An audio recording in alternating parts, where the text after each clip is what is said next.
مضارين من العلاقه بين المالك والمستاجر. ال 1250 فدان ابناء المراشد اخذوا كم من 1250 ان الارض موجوده في بلدهم 30 فدان، 13 حاله في فدان ونص، اتبقى منهم 2650 فدان. انا تقدمت بطلب لمعالي اللواء عبد الحميد الهجان، قلت له 650 فدان دول ارفعنا، بس هو مش في ايده، لانه يريد في كلام الزراعه او في هيئه التعمير، مش في ايده، معذور. ال 650 فدان طب خليهم لشباب القريه اللي هم مظلومين اللي هم ما خدوش. نهايه الكلام يا فندم، انا بطالب انه 650 فدان دول يبقوا لابناء البلد، ويا ريت تخصصنا من المشروعات ديت، واحنا نساهم كمان رغم فقرنا وخصاصتنا، ورغم انه الجاهل بيحسبنا اغنياء، ان احنا نساهم وخصصنا الناس البلد اللي ما خدوش خالص 10000 فدان 5000 فدان، قول خصصوا من النسبه دول لهذا الشعب اللي ربنا سبحانه. ما احنا عملنا زي الرجل الصالح يا فندم، الرجل الصالح اللي ما عندوش حاجه ودس الكنز لاولاده. احنا ربنا دسلنا الكنز الصحراء دي جنب بيوتنا،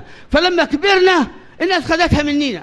فلكن جاء من هو صالح ليكون بيدني وياخذ بيدني سياده الرئيس عبد الفتاح السيسي، ورجعنا حقوقنا وناخذ حقنا في ارضنا. طيب انت خلاص خلصت كده كلام؟ انا اقول بالمره الزنجير. طيب. انا كنت تجربت مع الدكتور مع وزير الاسكان مصطفى مدبولي، واديت له اوراق واديت له قبله يوصلها لك، واديت له قبله يوصلها لك، ما وصلها ليش؟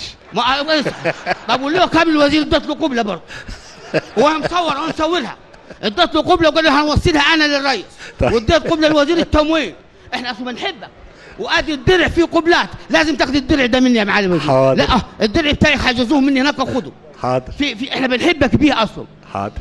فقلت له احنا كنا مصنفين من القرى الاكثر فقرا، ودخلونا ضمن القرى اللي ليها ظهير صحراوي، اللي هيعملها ظهير صحراوي، يعني قرى ظهير صحراوي. حطوا اللافتات ومصوره وموجوده، وادونا المساحات، المراشده والقلمينه وجزيره الحمودي وحته اسمها العرب والنجاجري، كل منطقه من دول ادوها 800 فدان، وموجوده اللافتات وكتبوا عليها دي قرى ظهير صحراوي، وهذا الكلام موجود. واجيبه لحضرتك واديه لمعالي دوله رئيس الوزراء، اجيبه له وموجود. بعد ذلك داروا ورانا وما قالوش ما فيش حاجه اسمها قرى ظهير صحراوي، نقول لكم مطرح يسكنوا فيه. اقسم بالله مع الوزير احنا الاسم للمراشده واخدين منها الاسم، وهذا يكفينا، واخدين الاسم بس.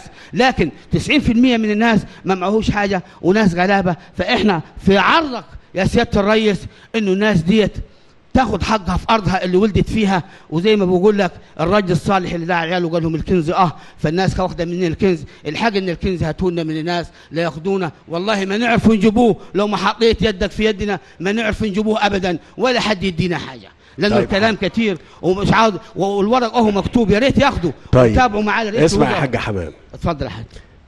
يا كامل يا وزير. امرك يا فندم. والمهندس